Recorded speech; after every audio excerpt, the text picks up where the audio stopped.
Big boss मराठीचा नवीन promo समोर आला असून यामध्ये अंकिताच्या 2 बहिणी व तिचे बाबा तिला बिग बॉसच्या घरामध्ये भेटायला आल्याचं पाहायला मिळतंय।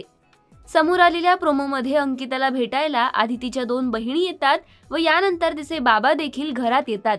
तर बहिणींना व बाबांना पाहतात अंकिता भावुक झाल्याचं पाहायला मिळतंय। तर मुंबईत कधीही पाऊल न ठेवणारे आपले बाबा स्पेशली आपल्याला भेटायला आले आहेत हे पाहताच अंकिताला अश्रू अनावर होतात। त्यामुळे एकूणच बिग बॉसच्या घरात आज नक्की काय घडणार हे पाहणं महत्त्वाचं ठरणार आहे।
मराठी चित्रपटसृष्टीमधील latest update, original web series, shows, गाणी आणि एंटरटेनमेंटसाठी आमच्या चॅनलला सबस्क्राईब करा आणि बेल आयकॉन दाबायला विसरू नका।